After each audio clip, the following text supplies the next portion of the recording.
పరిశుద్ధ గ్రంథంలోంచి ఈరోజు ఒక ప్రాముఖ్యమైనటువంటి విషయాన్ని మీకు చెప్పాలని దేవుని ప్రేరేపణతో, దేవుని యొక్క చిత్తాన్ని బట్టి, దేవుని యొక్క ఆలోచనను బట్టి, దేవుడు నాలో పెట్టినటువంటి మాటను బట్టి నేను మీకు ఈరోజు ఒక మాట చెప్పాలని అనుకుంటున్నాను. ఈరోజు మన వాక్యాంశం ఏంటంటే మోమాటము అనేటువంటి అంశం మీద మీకు కొన్ని విషయాలు చెప్పాలని నేను ఆశపడుతున్నాను. మోమాటము అనేటువంటి మాట బైబిల్‌లో మనకి కనిపిస్తా ఉంది. మోమాటము అంటే ఏమిటి? మోమాటము గురించి ఇంకా బైబిల్ ఏం చెప్తుంది? ఎలాగ రాసుంది? ఏమి రాసుంది? దేనికి రాసుంది? అనేటువంటి విషయాలు ఈరోజు మనం ధ్యానం చేయబోతున్నాం. వాక్యం చదివేవారు తప్పులు చదవొద్దు దయచేసి. ఎందుకంటే యూట్యూబ్‌లో అప్‌లోడ్ చేస్తున్నాం కాబట్టి వీడియో, తప్పులు చదివేస్తా ఉంటే మరి మన వీడియో చూసి చిరాకు పడతారు. ఎదుటి వాక్యం చదివేవాళ్ళు ఎంత తప్పులు చదువుతున్నారు అని కంగారు పడిపోతున్నట్టు కంగారు పడిపోయి చదవొద్దు. జాగ్రత్తగా చదవండి. నిన్న అప్‌లోడ్ చేసిన వీడియో ఇంకా నేను రిలీజ్ చేయలేదు. యేసు కొరకే జీవించాలి అనేటువంటి మాట నేను ఉదయకాలం చెప్పాను గదా! ఆ ప్రసంగం నేను మరి అప్‌లోడ్ చే ఇంక చేశాను కానీ దాన్ని బయటికి వదలలేదు. నేను ఇది అయిన తర్వాత తప్పకుండా దాన్ని లింక్ పెడతాను. అందులో తప్పు చదివేస్తున్నట్టు ఉందన్నమాట. తప్పు చదవకుండా చూసుకోండి. నా మాట కూడా నేను తడబడకుండా జాగ్రత్తగా మాట్లాడే ప్రయత్నమే చేస్తున్నాను. ఎందుకంటే రికార్డ్ అయింది. అనేక మంది ఎక్కడి నుంచో వింటారు. విన్న తర్వాత ఇదేంటి ఇలాగా మాట్లాడుతున్నారు, లేతే ఇలాగా తడబడిపోతున్నారేంటి, లేతే ఇలా తప్పులు చదివేస్తున్నారేంటి అనుకునేలాగా ఉండకూడదు. కాబట్టి తప్పులు చదవకుండా నిదానించి జాగ్రత్తగా చదివితే చాలా మంచిది. మత్తయి సువార్త 22వ అధ్యాయం 16వ వచనాన్ని గనక చదివితే అక్కడ ఈ విధంగా వ్రాసుంది. మత్తయి సువార్త 22వ అధ్యాయం 16వ వచనం. బోధకుడా, బోధకుడు నీవు సత్యవంతుడవై ఉండి దేవుని మార్గము సత్యముగా బోధించుచున్నావనియు, నీవు ఎవరిని లక్ష్య పెట్టవనియు, మోమాటము లేనివాడు అనియు ఎరుగుదుము. బోధకుడా, నీవు సత్యవంతుడవై ఉండి దేవుని మార్గమును సత్యముగా బోధించుచున్నావనియు, నీవు ఎవనిని లక్ష్య పెట్టవనియు, మోమాటమే లేదు నీకు అసలు, మోమాటము లేనివాడువని మేమెరుగుదుం అని అన్నారు. ఈ మాట స్వయంగా పరిసయ్యులు చెప్తున్నటువంటి మాట. పరిసయ్యులే స్వయంగా యేసు ప్రభు దగ్గరికి వచ్చి బోధకుడా అంటూ మొదలుపెట్టి, నువ్వు సత్యవంతుడివే, నువ్వు సత్యవంతుడు, నీవు సత్యమును గూర్చిన మాటలు నువ్వు బోధించే విషయంలో అసలు నీకు మోమాటమే లేదు. అసలు నువ్వు ఎవరినే లక్ష్య పెట్టవు. వాడని వీడని ఎవరినే చూడవు. ఉన్నది ఉన్నట్టుగానే బద్దలు కొడతావు. ఏదైనా ఉందంటే ముఖం మీదే మాట్లాడతావు. ఏదైనా ఉందంటే ఖచ్చితంగానే మాట్లాడతావు. నువ్వు సత్యవంతుడు. నువ్వు సత్యమును గూర్చినటువంటి మార్గం నువ్వు బోధిస్తున్నావు. దేవుని మార్గం అది. దేవుని మార్గమును సత్యముగానే బోధిస్తున్నావు నువ్వు అంటూ, ప్రియులరా, నీవు మోమాటం లేనివాడివి అంటూ అక్కడ చెప్పారు. దేవుడికి స్తోత్రం. మోమాటము గురించి చెప్పుకునే ముందర బోధకుడాను సత్యవంతుడు అని చెప్పడం మనకి కనిపిస్తా ఉంది. సత్యవంతుడవు నువ్వు అని వీళ్ళ చెప్పడం ఏంటి? సత్యవంతుడు అని నువ్వు చెప్పడం ఏంటి? సత్యవంతుడను, సత్యమును గుచ్చి సాక్ష్యమిచ్చుటకే నేను పుట్టాను అంటూ స్వయంగా మన ప్రభు అయిన యేసు నోట ఆ మాట రావటం మనకి యోహాను సువార్త 18వ అధ్యాయం 37వ వచనంలో మనకి కనిపిస్తుంది. దయచేసి చదవండి. యోహాను సువార్త 18:37. అందుకు పిలాతు నీవు రాజువా అని ఆయనను అడుగగా, యేసు నీవు అన్నట్లు నేను రాజునే, సత్యమును గూర్చి సాక్ష్యమిచ్చుటకు నేను పుట్టి తిని, ఇందు నిమిత్తమే ఈ లోకమునకు వచ్చి తిని. చాలు. సత్యమును గూర్చి సాక్ష్యం ఇచ్చుటకు నేను పుట్టాను అన్నాడు. అసలు ఈ మాట ఎప్పుడొచ్చింది అని అంటే స్వయంగా అక్కడ పిలాతు అడుగుతున్నాడు, నువ్వు రాజువా అని అడుగుతున్నాడు. యేసు పుట్టినటువంటి ప్రశ్నగానే ఉండిపోయింది. తూర్పు దేశపు జ్ఞానులు హేరోదు సమక్షంలోకి వెళ్ళి, తూర్పు దిక్కున మేము ఆయన నక్షత్రం చూసాం, మరి యూదులకు రాజుగా పుట్టినవాడు ఎక్కడా, యూదుల రాజు ఎక్కడా అని అన్నాడు. అని వీళ్ళు చెప్పినప్పుడు హేరోదు కలవరపడ్డాడు. హేరోదు సేవకులు కలవరపడ్డారు. యెరూషలేం సిటీ అంతా కూడా కలవరపడింది. చిట్ట చివరికి కలవరం రోమా చక్రవర్తి దాకా కూడా వెళ్ళింది. రోమా చక్రవర్తి కూడా కలవరపడ్డాడు. ప్రియులరా, యేసు పుట్టిన ప్రశ్న 33.5 సంవత్సరాలు అయిపోయింది గాని యూదుల రాజు ఎవరో పట్టుకోలేకపోయారు. యూదుల రాజు ఎవరో అనేటువంటి ఆ విషయం అలా విషయంగానే ఉండిపోయింది తప్ప అసలు యూదుల రాజు ఎవరు అనేది ఎవరికీ కూడా క్లారిటీ లేదు. అయితే 33.5 సంవత్సరాల తర్వాత స్వయంగా మన ప్రభు అయిన యేసే నోరు తెరిచి పిలాతు అడుగుతున్న మాటకి, నువ్వు రాజువా అని అడిగితే, నువ్వన్నట్టు నేను రాజునే ఆయన చెప్పి, అలాగా అంటూ ఆయన ఆశ్చర్యంతో చూడసాగిన సమయంలో, నేను రాజునే అని ఆయన చెప్పి, సత్యమును గూర్చి సాక్ష్యం ఇచ్చటానికే నేను పుట్టాను, సత్యమును గూర్చి నేను సాక్ష్యం ఇస్తాను, నేను పుట్టిందే అందుకు అన్నాడు. ఈ మాట చిట్ట చివరికి యేసు ప్రభు సిలువ వేయబడుతున్నాడు అనే సమయంలో ఆయన ఫైనల్ చేసి, ఎస్ నేనే రాజుని అని చెప్పాడు. ఫైనల్ చేసి చెప్పాడు, చాలా గట్టిగా చెప్పాడు, నేనే రాజుని అని చెప్పడమే కాదు, అసలు నేను సత్యమును గూర్చి సాక్ష్యం ఇవ్వటానికే పుట్టాను అన్నాడు. ఇంతకీ యేసు ప్రభు దగ్గర ఉన్న సత్యం ఏంటి అనేది మనకు తెలిసి ఉండాలి. యేసు ప్రభు దగ్గర ఉన్న సత్యం ఏంటి? నా దగ్గర సత్యం ఉంది, నేను సత్యమును గూర్చి సాక్ష్యం ఇవ్వటానికే పుట్టాను, నేనే సత్యం అన్నట్టుగా ఆయన సత్యమును గూర్చి సాక్ష్యం ఇవ్వటానికి పుట్టానన్నప్పుడు మనలో ప్రతి ఒక్కరిని ఈ మాట కొంచెం ఆలోచింపజేసేదై ఉంది. అసలు సత్యం ఏంటి?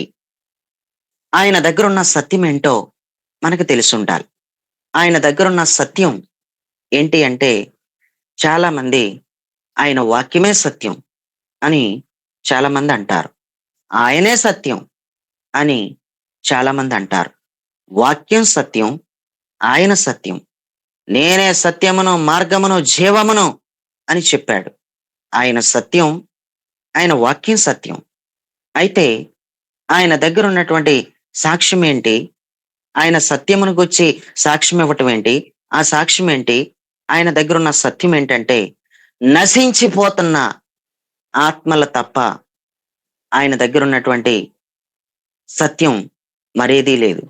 సత్యమును గూర్చి సాక్ష్యం ఇవ్వటానికి పుట్టానన్నప్పుడు ఆయన దగ్గర ఉన్న సత్యం ఒకటే, నశించిపోతున్న ఆత్మలను రక్షించటమే ఆయన దగ్గర ఉన్న సత్యం. ఇది వాస్తవం. నశించిపోతున్న దాన్ని వెతికి రక్షించటానికే ఆయన ఈ భూలోకానికి వచ్చాడు. అందుకే సత్యమును గూర్చి సాక్ష్యం ఇవ్వటానికి నేను పుట్టి తిని అన్నాడు. సత్యం చెప్పడానికే పుట్టాను, సత్యమే చెప్పాలి, చాలా మందికి ఈ సత్యం తెలియదు అంటూ నశించిపోయే పరిస్థితుల్లో చాలా మంది ఉన్న వ్యక్తులను అందరినీ కూడా నేను రక్షించడానికే వచ్చాను అన్నట్టుగా ఆయన నేను అందుకే పుట్టాను అని చెప్పాడు. పరిసయ్యులు చెప్పడం ఏంటి?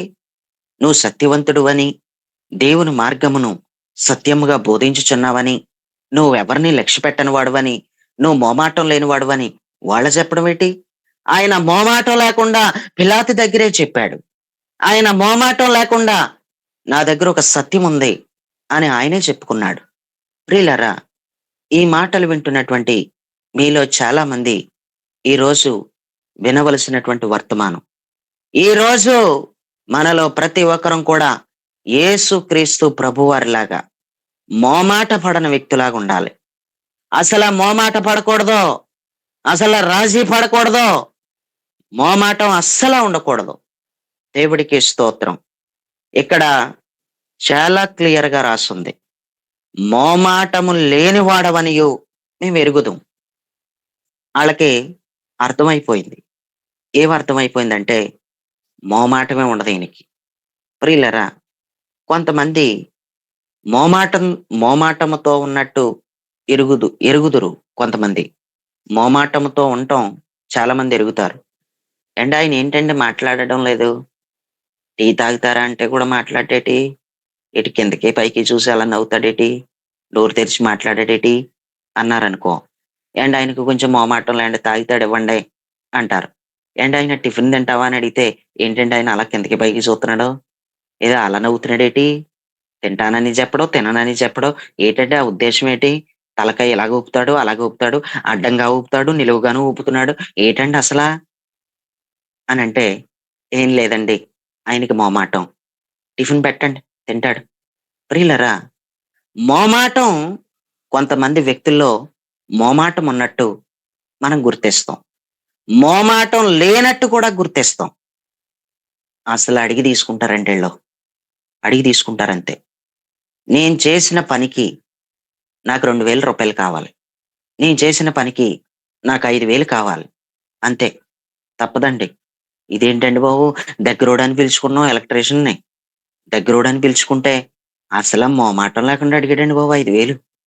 అసలు మొమాటం లేకుండా అడిగాడండి బాబు 10,000 అంటాం. ప్రియులారా, అస్సల మొమాటమే ఉండదు. మొమాటం లేకుండా అడిగాడు.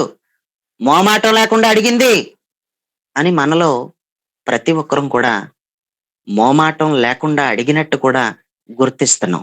అర్థమవుతుంది. మోమాట పడుతున్న వ్యక్తులను కూడా మనం గుర్తుపడుతున్నాం.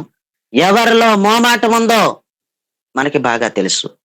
ప్రియులారా, నేనొక మెకానిక్ షెడ్‌లో పని చేసేవాడినని, నేనొక మెకానిక్ అని, నేనొక లేత్ వర్క్ చేసేవాడినని, మోటార్‌లో, జనరేటర్‌లో, కాలవ గొట్ల దగ్గరున్న పంప్ సెట్‌లు నేను రిపేరింగ్ చేసేవాడినని నేను మీకు ఇదివరకే చెప్పాను. అయితే మా తాతయ్య గారితో నేను కొన్ని చోట్ల వర్క్ చేయడానికి వెళ్ళినప్పుడు, మా తాతయ్య గారు పనంతా చేస్తాడు. ఎండలో పని చేస్తాడు. చాలా పని చేస్తాడు. చాలా కష్టపడతాడు. కానీ పని మాత్రం చాలా శుభ్రంగా చేస్తాడు. పని ఇలా చెయ్యాలని చెప్పి ఖచ్చితంగా నాతో చెప్పాడు. ఈ విధంగా చెయ్యాలని చెప్పాడు. నన్ను చాలా చితక్కొట్టేసేవారు పని రాక. కానీ ఆళ్ళు చెప్పిన మాటేంటో తెలుసా? "నా దగ్గర సెట్ అవుతే గనక నువ్వు ఇంకెక్కడికెళ్ళినా చూసుకోక్కర్లొద్దు" అనన్నారు. నా దగ్గరే గనక నువ్వు సెట్ అవుతే ఇంకెక్కడికెళ్ళినా నువ్వు చూసుకోక్కర్లొద్దు. ఇంక నీకు తిరిగే లేదు. కానీ మా దగ్గరే సెట్ అవ్వకపోతే ఇంక నువ్వెక్కడికెళ్ళినా సెట్ అవ్వవు అని చెప్పారు.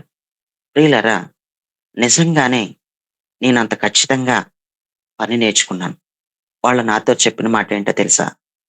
మా దగ్గరే సెట్ అయితే ఒక 10 మందికి పని చెప్పే లెవెల్‌లోనే నువ్వుంటావు అనన్నారు. నిజంగానే ఆ లెవెల్ నా దగ్గరుంది. ఒక 10 మందికి పని చెప్పగలిగే లెవెలుంది. పని చెప్పడమే కాదు, పని చేయించే జ్ఞానం కూడా నాకుంది. పని చేయించగలిగే జ్ఞానం నాకుంటది. అది నాకు దేవుడిచ్చాడు. నేనెక్కడికైనా వెళితే నేనడిగి పని చేయించుకుంటాను. ఉదాహరణకి, ఉదాహరణకి మాత్రమే ఎగ్జాంపుల్‌కి చెప్తున్నాను. నేనొక కంప్యూటర్ దగ్గరికి వెళ్ళాను. లేకపోతే నాకొక పోస్ట్ తయారు చేయాలి. ఒక సిస్టమ్ కలిగిన వ్యక్తి దగ్గరికెళ్ళాను. ఒక ఫ్లెక్సీ చేసేటువంటి వ్యక్తి దగ్గరికి వెళ్ళాను. ఆయన దగ్గరికి వెళ్లి, నాకు పలానా పాంప్లెంట్ ఇలా చెయ్యాలి. పైన సత్యదేవుని మహిమ మినిస్ట్రీస్ అని పేరు గాని, లేకపోతే నిశ్చయ దీర్ఘ చారిటబుల్ ట్రస్ట్ గాని నాకు ఇలా ఉండాలి అని చెప్పాను.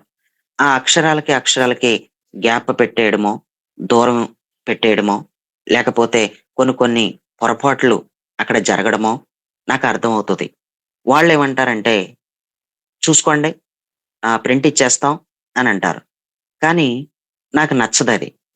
నేను దగ్గరుండి పని చేయించుకుంటాను నేను. పని ఆళ్ళకి చేయడం రాకపోతే దగ్గరుండి నేను పని చేయించగలిగే జ్ఞానం నాకుంది. దగ్గరుండి పని చేయించగలిగే జ్ఞానం దేవుడు నాకిచ్చాడు. ప్రియులారా, ఈరోజు అది ఏ పనైనా సరే, అది ఏ పనైనా సరే నేను మాక్సిమం దగ్గరుండి పని చేయించగలిగే టాలెంట్ దేవుడు నాకిచ్చాడు. ఒక తాపి పని చేయించాలంటే కూడా ఒక తాపి మేస్త్రిని నిలబెట్టి ఎలా చేయించాలో చేయించగలిగే జ్ఞానం నాకిచ్చాడు. పని చేసినోడు మాత్రమే పని చేయించగలుగుతాడు. పని చేయలేనోడు పని చేయించలేడు. కష్టపడి పైకొచ్చిన ప్రతి ఒక్కడు కూడా తప్పకుండా నిలబెట్టి ఒక వ్యక్తిని పని చేయించగలుగుతాడు. నాతో చెప్పిన మాటేంటంటే, "నీవు మా దగ్గరే సెట్ అవుతే నలుగురికి పని చెప్పగలుగుతావు. నలుగురికి పని నేర్పించగలుగుతావు" అని చెప్పారు. నిజంగానే నేను అలాగ నేర్చుకున్నాను. నలుగురికి పని చెప్పగలిగేలాగా దేవుడు నన్ను నిలబెట్టాడు. దేవుడికి స్తోత్రం. అయితే ఈ మాటలో సందర్భం వచ్చిందని చెప్పాను గానీ, ఆ పెద్ద అవసరం అయితే లేదు. ప్రియులారా, నేను చెప్పే మాటేంటంటే, మా తాతయ్య గారు కూడా వెళ్తే ఎండలో కష్టపడేవాళ్ళం. ఎండైనా సరే కష్టపడేవాళ్ళం. కాలవ గట్ల మీద ఏ నీడ ఉండదు. ఎండలోనే ఇంజిన్ బిగించేవాళ్ళు. అయితే ఎంత కష్టపడుతున్నా, ఎంత చెమటలు కారిపోతున్నా, ఇంజిన్ స్టార్ట్ చేసేంత వరకు ఎంతో ఇబ్బంది పడిపోతున్నా, అంతా అని అయిపోయిన తర్వాత రెంచులన్నీ సర్దేసుకొని వచ్చేసేటప్పుడు డబ్బులు తీసుకోవాలి గదా! డబ్బులడిగేటప్పుడు మా తాతయ్య చాలా మొహమాట పడేవాడు. "వాళ్ళో ఎంతండి చెప్పండి. ఎంత చెప్పండి" అని అడిగితే చాలా మొహమాటం. చాలా మొహమాటం పడిపోయేవాడు. ప్రియులారా, ఎక్కువ చెప్పేత్తన్నానో, తక్కువ చెప్పేత్తన్నానో, లేకపోతే అడిగితే ఏమనుకుంటారో, ఈరోజు మొహమాటానికి అస్సలెళ్ళకూడదండి. మొహమాటానికి అస్సలెళ్ళకూడదు. నువ్వు మొహమాట పడుతున్నావు. నీ దగ్గరకొచ్చేవాళ్ళు, నీతో మాట్లాడేవాళ్ళు ఎవరో కూడా మొహమాటం లేకుండా మాట్లాడుతున్నారు. ఎక్కడికన్నా వెళితే ఏదైనా అడుగు తింటాకే మొహమాట పడతాం. కానీ ప్రియులారా, మనకన్నా మొహమాటం ఉంటుంది గానీ, కొంతమంది ఎవరైనా మన ఇంటికొస్తే అడిగి తింటున్నారు. ఏం జేస్తున్నారు? అడిగి తింటున్నారు. అస్సల మొహమాటం లేదు. నాకు బూస్ట్ కావాలి. నాకు హార్లిక్స్ పాలే తాగుతాను నేను. నేను టీ పొడితో టీ తాగను నేను. నాకు బూస్ట్‌తోనే ఇది చేయండి. నాకు హార్లిక్స్ పాలే ఇవ్వండి అని మొహమాటం లేకుండా అడుగుతున్నారు. అసలు మొహమాటం లేదు. ఈ రోజు మనలో ప్రతి ఒక్కరికి కూడా శారీరకంగాను మొహమాటం ఉండకూడదు. ఆత్మ సంబంధంగాను కూడా మొహమాటం ఉండకూడదు. మాట్లాడే ఏ మాటైనా సరే నువ్వు చక్కగా మొహమాటం లేకుండా మాట్లాడాలి. నువ్వు ఖచ్చితంగా మాట్లాడాలి. గూగుల్ మీట్‌లో ఇంతవరకు నా తీరువేటో చూశారు. నేను వర్తమానం చెప్తున్నప్పుడు మీలో ఫస్ట్ నుంచి ఉన్నవాళ్ళున్నారు. ఫస్ట్ నుంచి నా ప్రసంగాలు వింటూ, నా వర్తమానాలు వింటూ ఆత్మీయంగా బలపడుతున్నటువంటి మీలో చాలా మందికి నేనేం అర్థమయ్యానో నాకు తెలీదు కానీ, మీరు నన్ను ఏం గుర్తుపట్టారో నాకు తెలీదు కానీ, నేను మొహమాటం లేకుండా చెప్తాను వాక్యం. అస్సలు మొహమాట పడను. మీలో ఎవరైనా ఈ మాట చెప్పడానికే మొహమాట పడ్డాడో పలానా రోజున, ఈ మాట చెప్పడానికి మొహమాట పడ్డాడు అని ఎవరైనా చెప్పగలరా అంటే, ఒక్కరు గూడా చెప్పలేరు. ఎందుకంటే ఉన్నది ఉన్నట్టుగా, ఉన్నది ఉన్నట్టుగా మొహమాటం లేకుండా చెప్పాను. ఈ గూగుల్ మీట్‌లోకొచ్చి ఒకరు ఒక ప్రక్కన వాక్యం వింటున్నట్టు వాక్యం పెట్టేసుకొని, దాన్ని మ్యూట్‌లో పెట్టేసుకొని, అంటే వాయిస్ పైకి రాకుండా పెట్టుకుని మ్యూట్‌లో పెట్టేసుకొని, యూట్యూబ్‌లోకెళ్ళి యూట్యూబు చూసుకుంటుంది అమ్మగారు. యూట్యూబ్ చూసుకుంటుంది. మరింక ఇందులో ఉండడం ఎందుకు? ఓ పక్కన ఇందులో పాల్గొంటున్నావని మేమనుకుంటున్నాం. మరో ప్రక్కన యూట్యూబ్‌లోకెళ్ళి యూట్యూబ్ చూసుకోవడం ఏంటి? ఈ వాయిస్ బయటికి రాకుండా దీనిని మ్యూట్‌లో పెట్టేసక్కడ పైన రైట్ సైడ్‌లో మీ మొబైల్ రైట్ సైడ్‌లోకెళ్తే స్పీకరు ఫోన్‌లో పెట్టుకోవడం, క్యాన్సిల్ చేయడం ఇయుంటాయి ఆప్షన్‌లు. అందులోకి వెళ్లి మ్యూట్‌లో పెట్టేసుకోవడం, వాయిస్ పైకి రాకుండా పెట్టేసుకోవడం, ఇలా చేసేసి యూట్యూబ్‌లోకి వెళ్లి యూట్యూబ్ చూస్తా ఉంటే ఆ విషయం నాకు తెలిసింది. తెలిసి మొహమాటం లేకుండా చెప్పాను. అస్సలు మొహమాట పడలేదు. గూగుల్ మీట్‌కి రావక్కర్లేదు. యూట్యూబే చూసుకో. యూట్యూబ్, గూగుల్ మీట్ పెందలకాడ ప్రార్థనకొచ్చాక యూట్యూబ్‌లో యూట్యూబ్ చూసుకోవడం కాదు. పెందలకాడ ప్రార్థనకొచ్చాక కాదు. రాత్రంతా చూసుకో. కానీ గూగుల్ మీట్ మాత్రం రాకింక. నువ్వొక ప్రక్కన వర్తమానం వింటున్నావని నేననుకుంటున్నాను. నువ్వు మరొక ప్రక్కన నువ్వు యూట్యూబ్ ఓపెన్ చేసి యూట్యూబ్ చూసుకుంటున్నావని నాకు తెలీదసల. కానీ నాకర్థమైందదే. నీ గురించి నాకు తెలిసిందదే. అంటే జస్ట్ ఇలా ఓపెన్ చేశానన్నయ్య అనంది. అసలు వద్దు. నువ్వు ఈ గూగుల్ మీట్‌లోకొచ్చాక, పెందలకాడ ప్రార్థనకొచ్చిన తర్వాత నువ్వసల వద్దసల. దయచేసి నువ్వు రావక్కర్లేదు. రావద్దని బతిమిలాడుకుంటున్నాను నేను. నువ్వు రావద్దసల అని చెప్పాను. ఇది ఒక్కసారి కాదు, 2 సార్లు కాదు. ఇలాగే చేస్తుందని నాకు బాగా అర్థమైంది. ప్రతిసారి ఇలాగే చేస్తుంది. ఏదో ఉన్నానన్న పేరుకి లోపలికొచ్చుంటున్నావు. మొహమాటం లేకుండా చెప్తున్నాను. మొహమాటమే లేదసల. పడుకునేవాళ్ళైతే రావక్కర్లేదండి. వేస్ట్. పడుకునేవాళ్ళు అసలు నేను ఎంతో పని చేస్తున్నాను. ఎంతో పని చేస్తున్నాను. ఒక ప్రక్కన నడిపించే వ్యక్తులు నడిపిస్తుంటే ఆళ్ళ మీద, ఈళ్ళ మీద వదిలేసి నేనేదో ఇక్కడ ఖాళీగా కూర్చున్నాననుకుంటున్నారు. ఒక ప్రక్కన నేను వాక్యం చూసుకుంటాను. మరొక ప్రక్కన ఎవరికి ఫోను చేయాలో, ఎవరొస్తున్నారో, ఎవరు లెఫ్ట్ అవుతున్నారో నేనంతా చూసుకుంటాను. అస్సల నాకు మొహమాటమే ఉండదు. నేను మొహమాటం లేకుండానే మాట్లాడతాను. నువ్వు పడుకునే దానివైతే, నువ్వు పడుకునేవాడివైతే నేనంటున్నాను. ఇది నీకు పని చేయదిది. ఇది నీకు సంబంధించింది కాదు. దీ దీనికి సంబంధించిన ఏర్పాట్లో నువ్వు లేవు. దయచేసి నువ్వు రావద్దు. నువ్వు పడుకునేటట్లయితే అని మొహమాటం లేకుండా చెప్తున్నాను. అస్సల మొహమాటం లేదు. ప్రియులారా, మనలో ప్రతి ఒక్కరికి కూడా మొహమాటమే ఉండకూడదు. ఈ రోజు వాక్యాంశం ఏంటంటే, యేసుక్రీస్తు ప్రభువారిలాగా మొహమాట పడకుండా చెప్పు. ఏదైనా చెప్పేటప్పుడు మొహమాట పడకుండా చెప్పు. కిందకి పైకి చూడకు. దిక్కులు చూడకు. నువ్వు మాత్రం మాట్లాడేది ఏదైనా ఉంటే డైరెక్ట్‌గా మాట్లాడు. అస్సలు మొహమాట పడొద్దు. ఇంతకీ మోమాటము అంటే అర్థం ఏంటి? అంటే నేను 2 అర్థాలైనా చెప్తాను. జాగ్రత్తగా వినండి. మోమాటము అంటే ఏమిటో మనకి స్పష్టంగా తెలిసుండాలి. క్లియర్‌గా మనకు అర్థమై ఉండాలి. అడగలేక అడగడం. అడగలేక అడగడం. డైరెక్ట్‌గా, ఖచ్చితంగా, బల్లగుద్ది చెప్పినట్టుగా చెప్పి అడిగి తీసుకోకపోవడం. మాట్లాడేదేదైనా మాట్లాడనా వద్దా? మాట్లాడనా వద్దా? అన్నట్టు ఏదో సణుక్కున్నట్టు, గొణుక్కున్నట్టు ఏమనుకుంటారో, ఈ మాట మాట్లాడితే ఏమనుకుంటారో, ఇలా అంటే ఏమనుకుంటారో, ఇది అడిగితే ఏమనుకుంటారో. మొహమాటం అంటే అదే. అడగలేక అడగటం, మాట్లాడలేక మాట్లాడటం, చూడలేక చూడటం. మొహమాట పడకుండా చూడు. చూడాలనుకున్నదేదైనా. ఎవరినైనా చూడాలనుకుంటే డైరెక్ట్‌గా చూడు. దొంగ చూపులు, దిక్కులు, ఓరసూపులు, విసవ చూపులు వద్దు. మొహమాటంతో చూడకు. ఏదో పెళ్ళికూతురులాగా, పెళ్ళికొడుకులాగా. పెళ్ళికూతురు, పెళ్ళికొడుకు చూసుకుంటారు పెళ్లి చూపుల్లో. మొహమాట చూపులు చూసుకుంటారాళ్ళు. అసలు మొహమాట పడకు.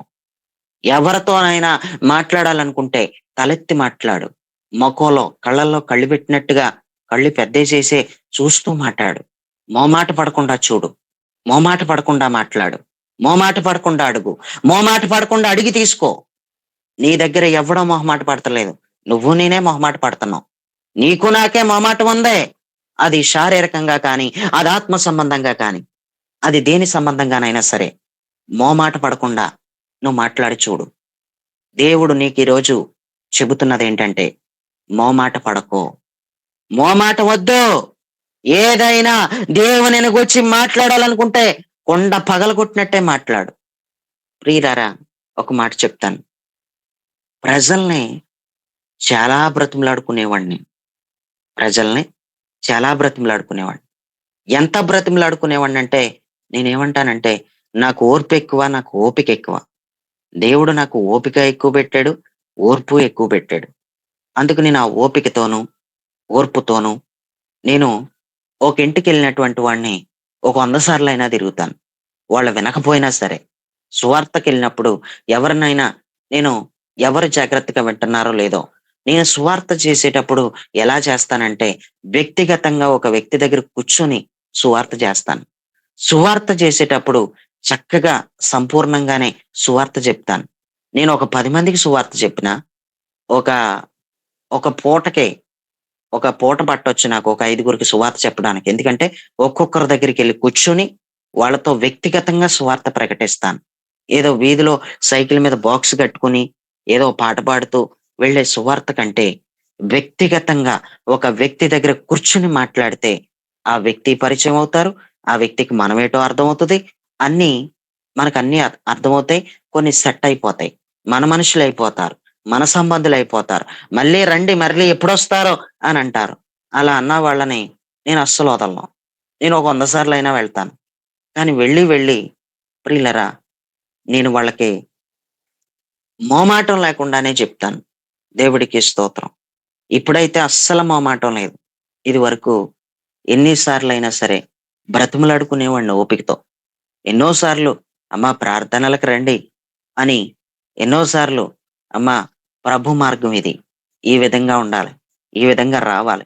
ఇంకా ఆలస్యం చేయకూడదు అంటూ మొహమాటం లేకుండా ప్రియులరా చెప్పలేకపోయేవాడిని కానీ మొహమాటం పడకుండా ఈరోజు చెప్పగలిగే కృప, అభిషేకం నాకు దేవుడు అనుగ్రహించడం నాకు అర్థమైంది. దేవుడికి స్తోత్రం. సుమారుగా 2, 3 సంవత్సరాల నుంచి తిరుగుతున్నాను ఒక ఇంటికి. 2, 3 సంవత్సరాల నుంచి తిరుగుతున్నాను. అసలా లోబడడం లేదు. అసల మాట ఆలకించడం లేదు. ఎన్ని కూర్చొని, ఎన్ని బోధలు చేశానో. క్లుప్తంగానే మరలా సువార్తకెళ్ళేవాడెప్పుడు, గృహ దర్శనాలకెళ్ళేవాడెప్పుడు బీభత్సంగా మాట్లాడేయకూడదు. విపరీతంగా మాట్లాడేయకూడదు. హద్దు లేకుండా మాట్లాడేయకూడదు. మితముగా మాట్లాడాలి. జాగ్రత్తగా మాట్లాడాలి. ఒక ఇంటి దగ్గరికెళ్ళినప్పుడు, గృహ దర్శనానికెళ్ళినప్పుడు, సువార్త ప్రకటించడానికెళ్ళినప్పుడు, నువ్వు గంటల గంటల ప్రసంగాలు చేయకూడదు. నువ్వు గంటల గంటల సువార్త చెప్పకూడదు. ఎవ్వడు వినడు నీ సువార్త. నువ్వు సువార్త చేయడానికెళ్ళినప్పుడు కూడా నువ్వు చాలా నీట్‌గా ఉండాలి. దరిద్రపు కొట్టు దానిలాగా దరిద్రపు కొట్టు మొహం వేసుకొని ఎళ్ళకూడదు మనం. అసలు మనం కొంచెం నీట్‌గా ఉండాలి. నీట్‌గా ఉండటం తప్పేం కాదు. కాస్త పౌడర్ పూసుకో మొఖానికి. కాస్త మంచిగా స్నానం చెయ్యి. బట్టలు ఇస్త్రీ చేయించుకుని ఎళ్ళు. ఏదో చుట్టబడిపోయిన బట్టలేసుకొని దిక్మాలోడిలాగా నువ్వు నేను ఎళ్ళవలసిన కర్మేటి మనకి? దిక్మాల దానిలాగా ఎళ్ళవలసిన కర్మేటమ్మా? దిక్మాలోడిలాగా ఎళ్ళవలసిన పనేటి మనకి? ఆళ్ళు మన సువార్తకెళ్తే కింద నుంచి పైదాకా పురుగులాగా మనల చూడడమేటాళ్ళు? నీట్‌గా ఉన్నారు ఈళ్ళెవరో. ఈళ్ళెవరో నీట్‌గానే ఉన్నారు. ఈళ్ళు ఎక్కడి నుంచొచ్చారో మరి. ఏదో చెప్తున్నారు వినాలి. అనేలాగా కూడా నీ డ్రెస్ తీరువు, నీవు రెడీ అయ్యే విధానం కూడా ఉండాలి. అలాగని విపరీతంగా రెడీ అయిపోకూడదు. ఓవర్ అయిపోకూడదు రెడీ అవ్వడంలో. రెడీ అవ్వడంలో కూడా మితముగా రెడీ అవ్వాలి. దేవుడికి స్తోత్రం. మరీ ఓవర్ అయిపోయినా చాలా ఇబ్బందయిపోద్ది. ఈ ఓవర్‌తనం ఏంటో అని చెప్పుకుంటారు. వద్దు. సింపుల్‌గా, నీట్‌గా ఉండమని చెప్తున్నాను నేను. పేలిపోయిన మొఖంతో ఎళ్ళిపోకు. పేలిపోయిన మొఖంతోనూ చెమట కొంపుతో ఎళ్ళిపోకు. కాస్త స్ప్రే వాడు పర్లేదు తప్పేం కాదది. నీట్‌గా వెళ్ళని చెప్తున్నాను నేను. నేనేమంటున్నాను? యేసుక్రీస్తు ప్రభువారిని గూర్చిన సువార్త ప్రకటించేటప్పుడు నీట్‌గా వెళ్ళు. మొన్న అమృత అని చెప్తున్నాడు. నేనప్పుడు ట్రైన్‌లో ఉన్నాను.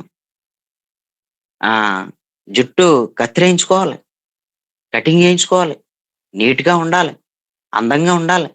మంచి బట్టలు కట్టుకోవాలి. దరిద్రపు కొట్టోడిలాగా అస్సలు బతకూడదు మనం. దరిద్రపు కొట్టోడిలాగా అస్సలు ఉండకూడదు మనం. మన సువార్త వినకపోవడానికి కారణం నేను చెప్తున్నాను 3 కారణాలు. మన సువార్త మనం చెప్పే సువార్త ప్రజలు వినకపోవడానికి 3 కారణాలు. ఏటో చెప్పనా?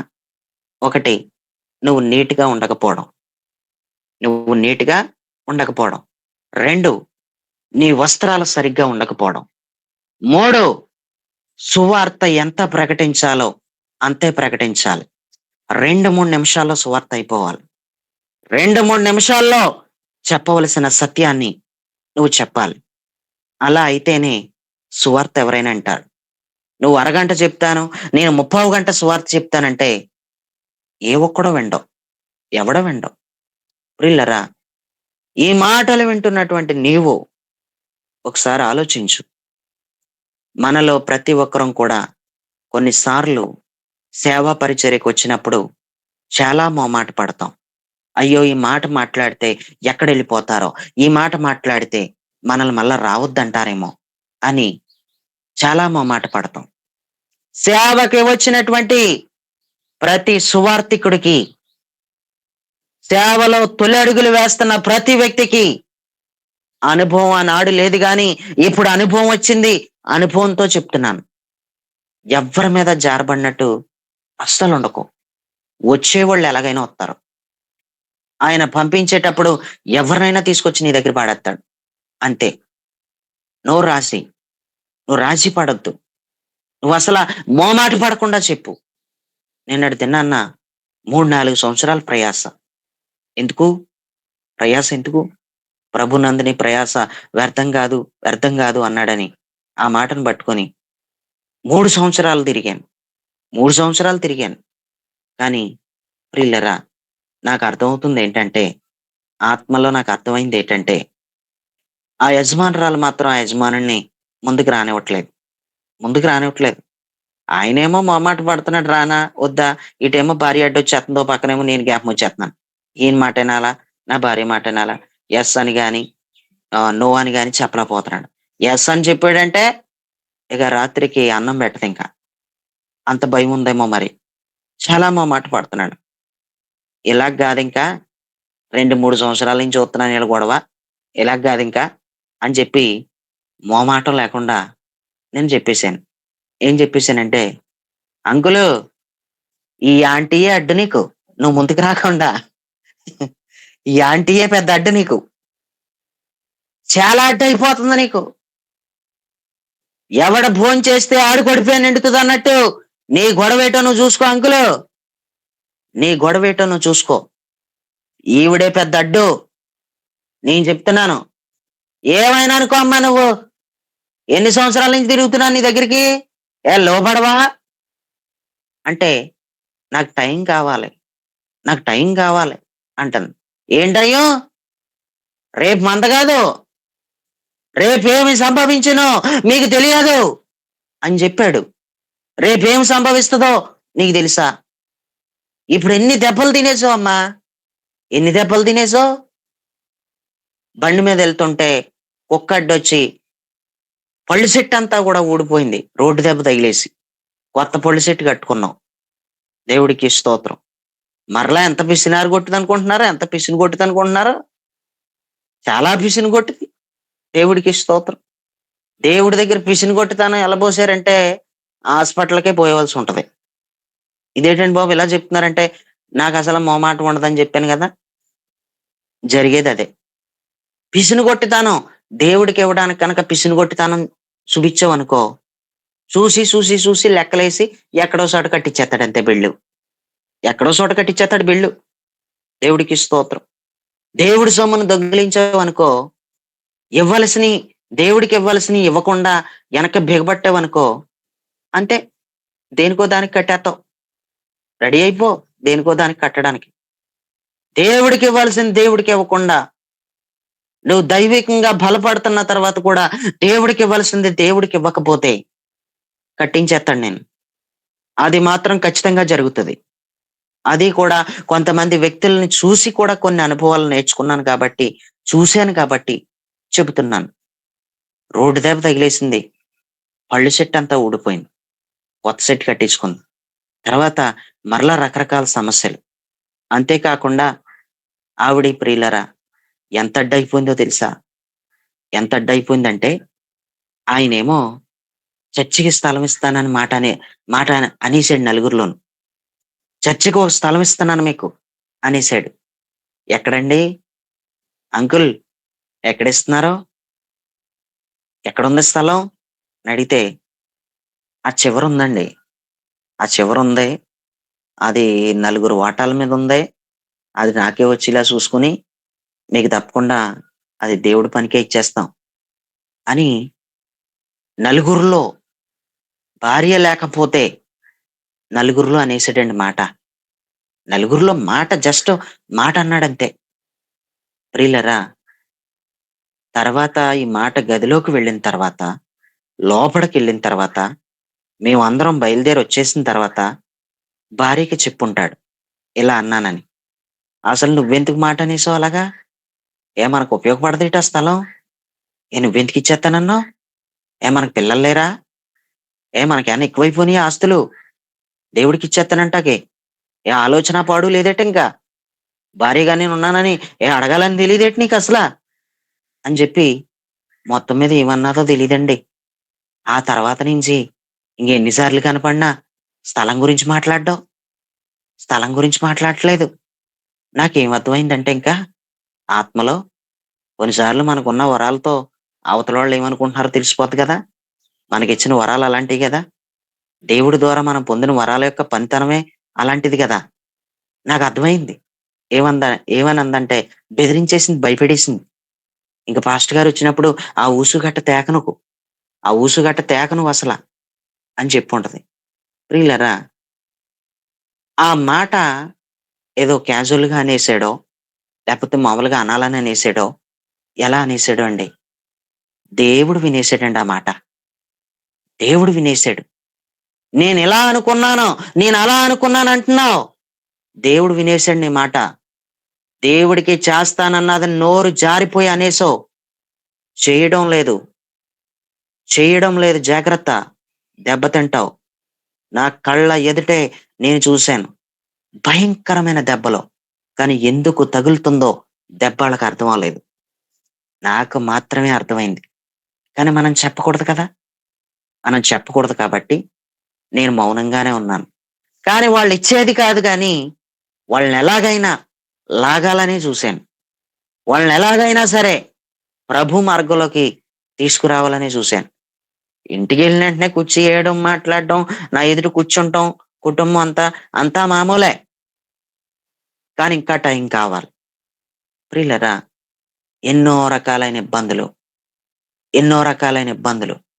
నిజంగా దేవుడి విషయంలో వదిలేసిన మాట, జారిపోయిన మాట, ఇలా అనుకుంటున్నాను, అలా అనుకుంటున్నాను అన్నా గాని, అది దేవుడికిచ్చావు నువ్వు ఆ మాట. జాగ్రత్త ఒళ్ళు దగ్గర పెట్టుకో. ఒళ్ళు దగ్గర పెట్టుకునే మాట్లాడు. లేదంటే చాలా పెద్ద దెబ్బే తింటాం మనం.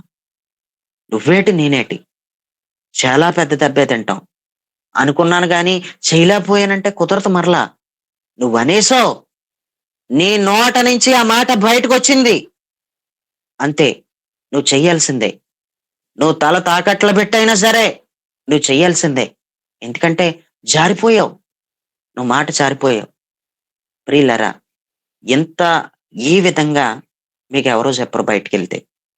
కానీ నేనెందుకు చెప్తున్నానంటే, నేను చూశాను కాబట్టి, నా సేవా అనుభవంలోంచి నేను పడతన్నాను కాబట్టి, నాతో సహవాసం చేసేవాళ్ళు ఎవరైనా ఇలా తప్పితే గనక మాటిచ్చి తప్పితే, వాళ్ళ పరిస్థితి ఏమైందో స్వయంగా నా కళ్ళతో నేను చూశాను కాబట్టి, నేను ఈ మాట చెప్తున్నాను మీకు. నిజంగానే చెప్తున్నాను. ప్రియులారా, చాలా అడ్డయిపోతుంది. భర్తను మాత్రం రానివ్వడం లేదు. మోమాటం అనేది లేకుండా మీరు వస్తారా? మీరు రారా? నాకనవసరం ఇంక. ఇంకోసారి దేవుడు నన్ను పంపిస్తే వస్తాను గానీ, ఇంక నేను రానింక. ఇయ్యే ఫైనల్ మాటలింక. మీరేమైనా లోబడాలనుకుంటే నాకు ఫోను చేయండి. వచ్చి బాప్తిస్మాలిచ్చి ఎళ్ళిపోతానంతే. మీరు నాకు ఫోను చేయండి. 3 సంవత్సరాల నుంచి తిరుగుతున్నాను. నీ దగ్గర పడ్డ ప్రయాస బయటెక్కడైనా పడుంటే, ఒక్కరు కాకపోతే ఒక్కరినైనా రక్షించుదునేమో. కానీ మీ మీద అన్ని ఆశలు పెట్టుకున్నాను. మిమ్మల్ని ఎలాగైనా నడిపించాలన్న కోరికను కలిగి ఉన్నాను కాబట్టి ఇంతవరకు వచ్చాను. ఇంక నేను మొహమాటం లేకుండానే చెప్తున్నాను. అంటూ మొహమాటం లేకుండా చెప్పేసి అంకుల్‌కి చెప్పాను. ఈవిడే పెద్ద అడ్డు. నీ గొడవేదో నువ్వు చూసుకో అని పక్కకు పిలిచి చెప్పడం గాదు. మొఖం మీదే చెప్పాను. దేవుడికి స్తోత్రం. ప్రియులారా, సత్యం చెప్పేటప్పుడు మొహమాటం లేకుండా చెప్పు. సత్యం చెప్పేటప్పుడు మొహమాట పడొద్దసల. దేవుడికి స్తోత్రం. నువ్వు చెప్పేది నీ మాట కాదు. నువ్వు చెప్పేది దేవుడి మాట. దేవుడి మాట చేత నువ్వు గట్టిగానే కట్టు. దేవుడి మాట చేత నువ్వున్నదున్నట్టుగానే నువ్వు గట్టిగానే చెప్పు. అస్సలు వద్దింక. మోమాటం వద్దు మనకి.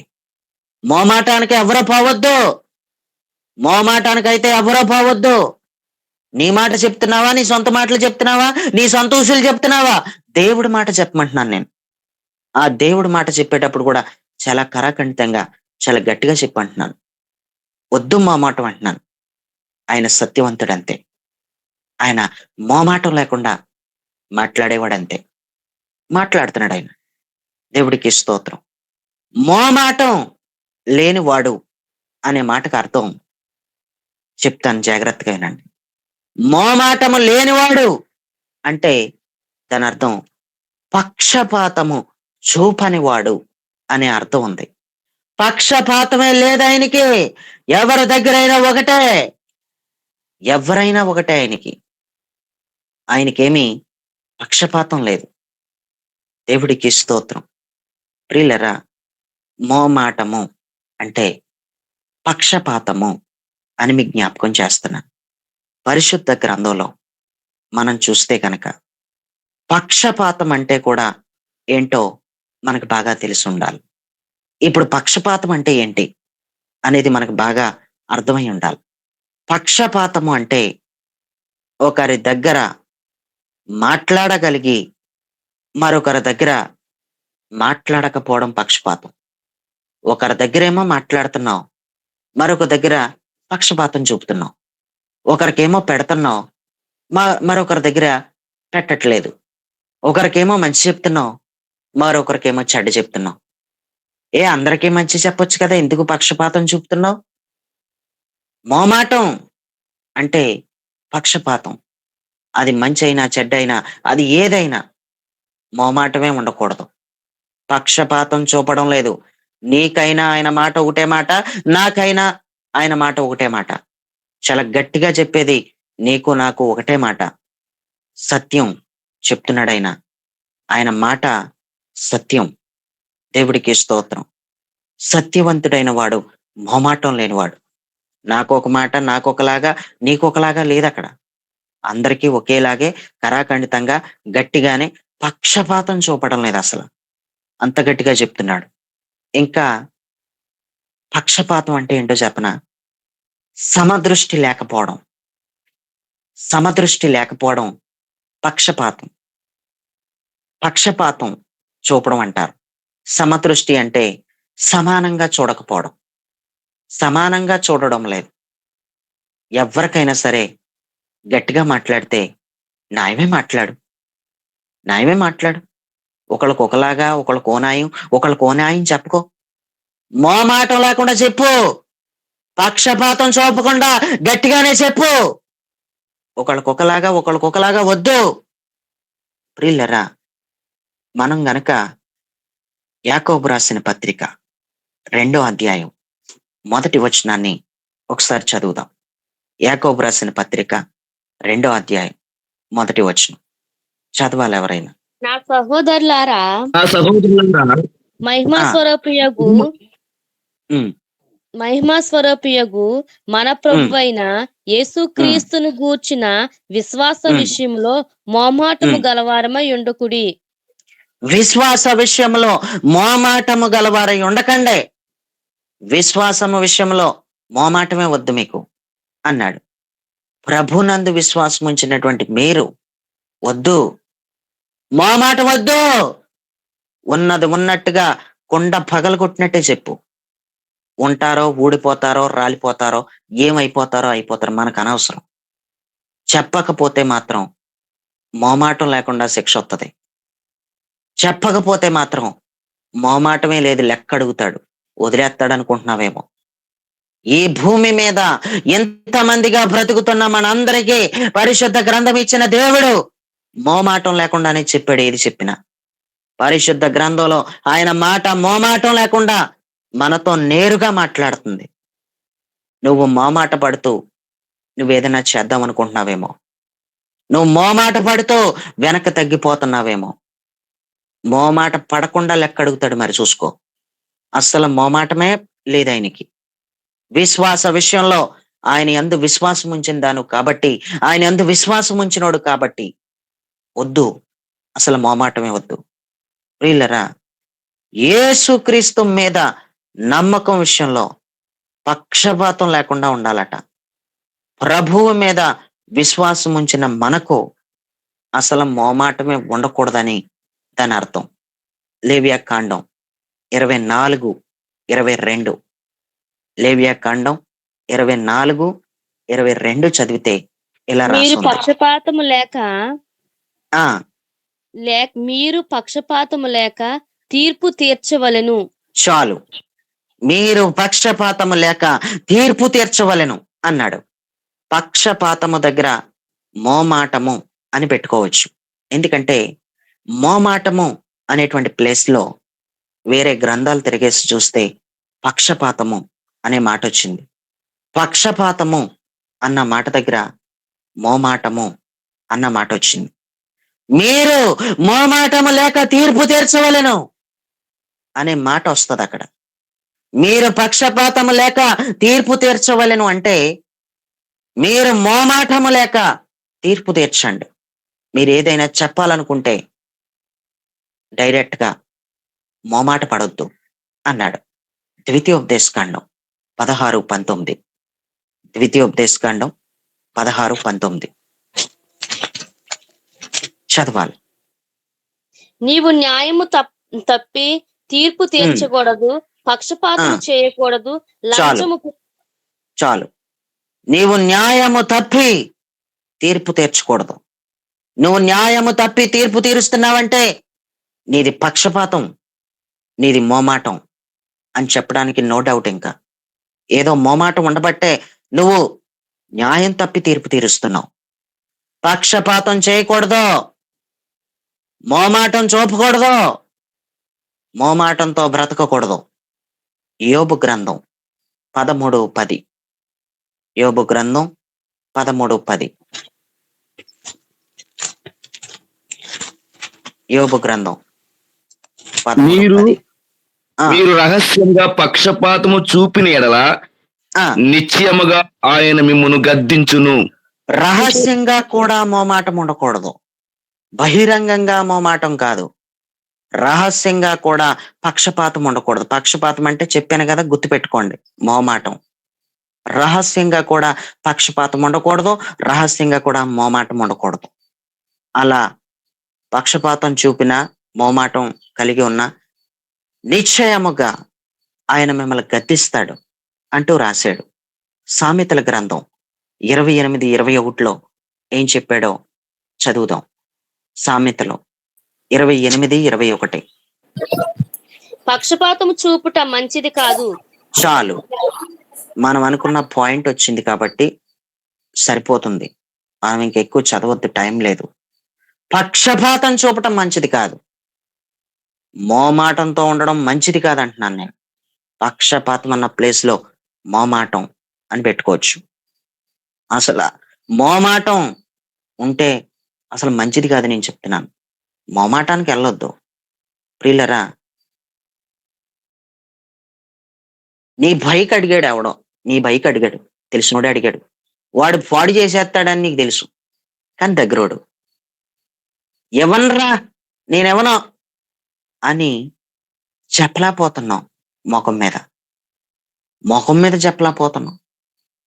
మిక్సీ అడిగింది పక్కింటి ఆంటీ, పాడు చేసేద్దని నీకు తెలుసు, నీళ్లు పోసేసి స్నానం చేయించేసి ఇచ్చేస్తుందని తెలుసు, మిక్సీ నీకు బాగా తెలుసు, కానీ అడిగింది, లేదు అని చెప్పలేకపోతున్నావు. ఏమా వస్తువు పోతే నీకు ఎవడన్నా తెచ్చెత్తున్నాడా చెప్పు. అసలు మోమాటం వద్దు, అసలు మోమాటం మంచిది కాదు. అసలు మోమాటానికి వెళ్ళావంటే నీ వస్తువే పోతదే. మోమాటానికి వెళ్ళావంటే నువ్వు కొనుక్కోవడం చాలా కష్టం, మరి చూసుకో. వద్దు, మోమాటం వద్దు అసలు. ఒకరు వస్తువు వాడుకున్నానండి, మరి ఇవ్వకపోతే బాగోదు కదా.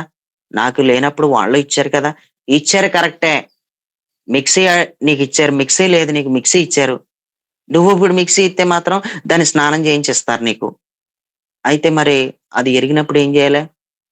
నీవే వెళ్ళి మిక్సీ పట్టుకుపోయి నేను ఆడేస్తానులేండి, ఏం కాదు సరదాగా నేను మీ ఇంటికి వచ్చాను కదా నేనే ఆడేస్తాను అని వెళ్ళి నువ్వే ఆడేసి వచ్చేయడమే, ఆడేసి నీ మిక్సీ నువ్వు తెచ్చేసుకోవడమే, అంతే మరి.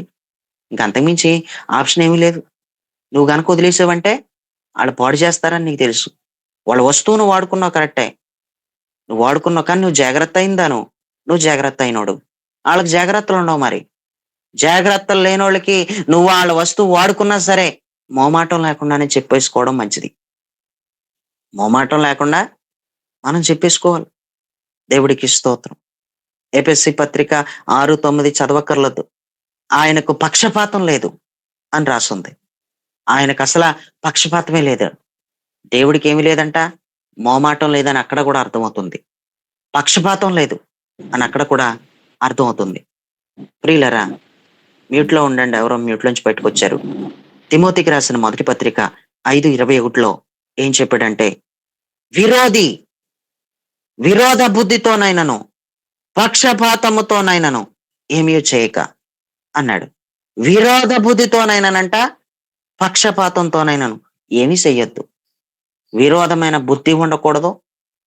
మీకు మోమాటంతోనూ ఏం చేయకూడదు.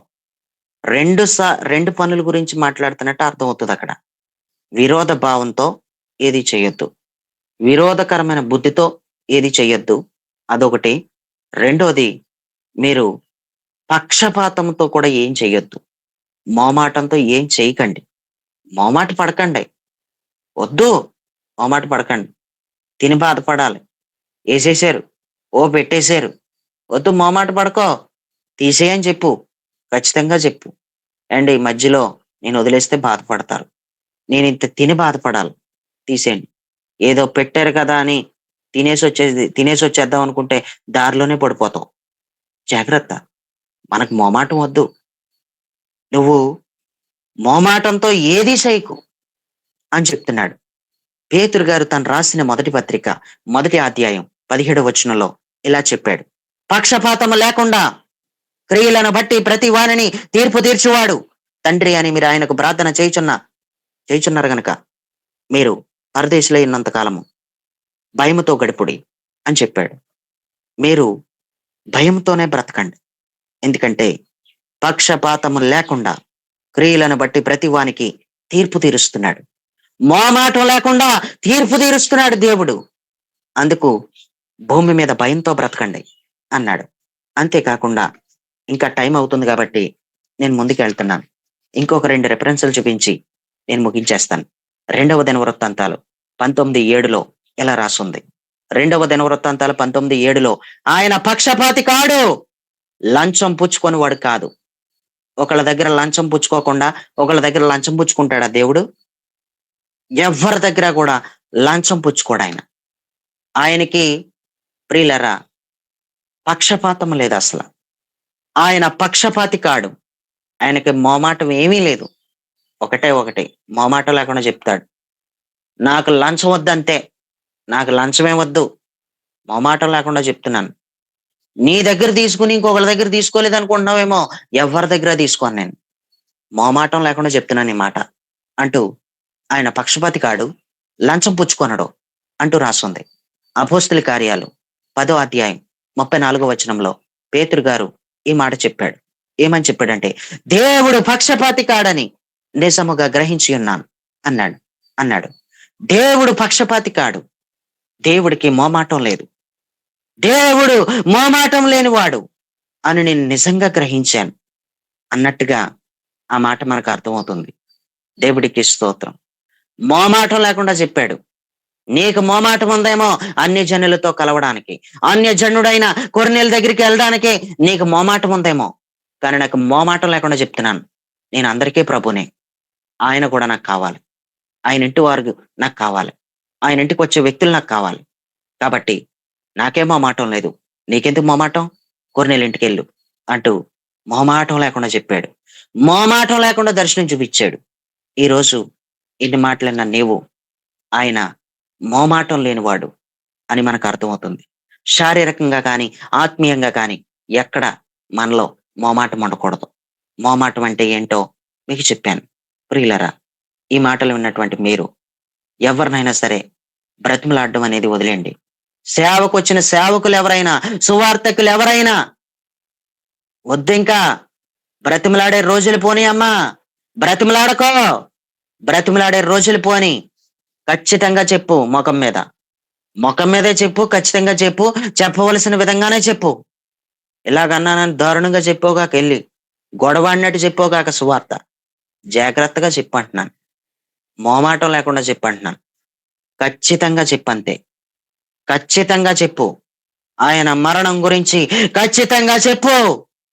ఆయన సజీవుడయ్యాడని ఖచ్చితంగా చెప్పు. నరకం ఉందని ఖచ్చితంగా చెప్పు.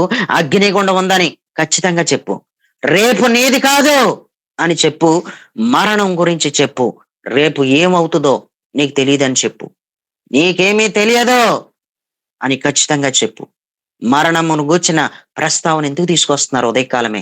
లేకపోతే మరణమును గూర్చిన ప్రస్తావన అసలు ఈ మధ్యాహ్నం ఎందుకు తీసుకొస్తున్నారు? మరణమును గూర్చిన ప్రస్తావన మాకిష్టమే ఉండదు, అలాంటి మాటలు మాట్లాడకండి అని ఎవరైనా సరే నిన్నన్నా సరే మొహమాటం లేకుండా చెప్పు. వాక్యంలో ఉన్నది కాబట్టి వాక్యంలో ఉన్నది ఉన్నట్టే చెప్పు. సత్యమును చెప్పు. సువార్త చేసేవాళ్ళైనా, ఫుల్ టైమ్ సేవ పరిచర్యలో ఉన్నవాళ్ళైనా మొహమాటం లేకుండా సేవ చేయండి అంతే. నేను చెప్పేదదే. వద్దింక మొహమాటం వద్దు. ప్రియులారా, సేవకులైన వాళ్ళకి కూడా నేను మరీ మరీ నొక్కి నొక్కి చెప్తున్నాను. ఆళ్ళ గాకపోతే దేవుడు ఇంకొకరిని లేపుతాడయ్యా నీకు.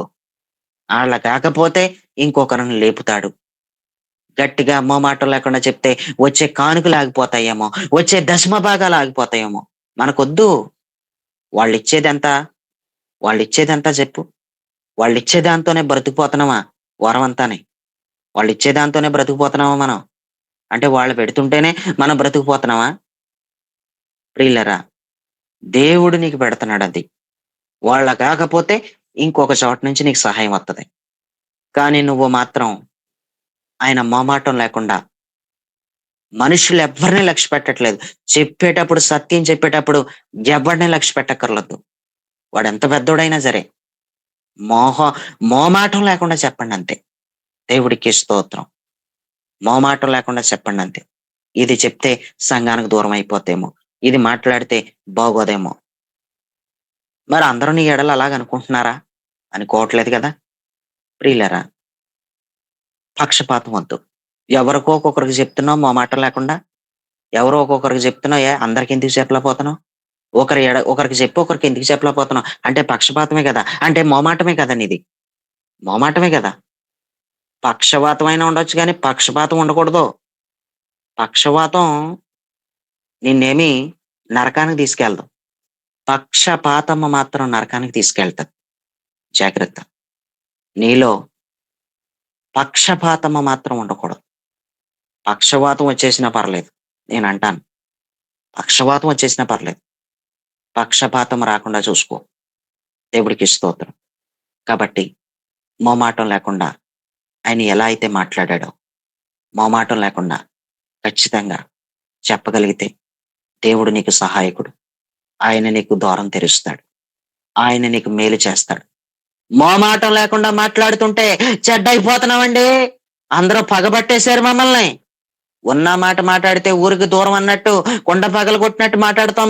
మీ ముఖం మీదే మాట్లాడతాం. ఏది లోపల పెట్టుకోమండి. కానీ అందుకే మేము చెడ్డయిపోతున్నాం అని అంటారు కొంతమంది. చెడ్డయిపోయినా పర్లేదు. నీ మీద కక్ష కట్టినా పర్లేదు. నీ మీద ఏమి అభిప్రాయం కలిగి ఉన్నా పర్లేదు. నీ ఎడల వాళ్ళు ఎలా ప్రవర్తిస్తున్నా పర్వాలేదు. కానీ మొహమాట పడకుండా ఉన్నదున్నట్టుగానే ఏది దాచుకోకుండా ప్రయోజనకరమైన ప్రతిదీ ఒక వ్యక్తికి చెప్పేటప్పుడు మొహమాటం లేకుండా గట్టిగానే చెప్పేసేయ్. దేవుడికి స్తోత్రం. ఈ వాక్యం ద్వారా మనలో ప్రతి ఒక్కరిని ఈ వర్తమానం ప్రభావితం చేయునుగాక. ప్రతి ఒక్కరు కూడా మోమాటం లేకుండా సువార్త ప్రకటించుదురుగాక. రాజీ పడకుండా చెప్పుదురుగాక. ఏమనుకుంటారో అన్నట్టుగా కాక, ఏమనుకున్నా పర్లేదు, ఉన్నదున్నట్టుగానే చెప్తున్నాను. బ్రతిమలాడే రోజులు పోనీ అంతే అన్నట్టుగా చెప్పు. దేవుడు నీకు నిజంగానే సహాయం చేసి నిన్ను దీవిస్తాడు. నిన్ను నిజంగానే బలపరుస్తాడు. దేవుడు ఈ కొద్ది మాటలు దీవించి ఆశీర్వదించి ఫలభరితంగా మనందరిలో కూడా ఫలించినట్లుగా సహాయం చేయనుగాక. ఆమేన్. విన్న వర్తమానం కొరకు మీలో ఎవరైనా క్లుప్తంగా ప్రార్థన చేస్తే ముగించేసుకుందాం.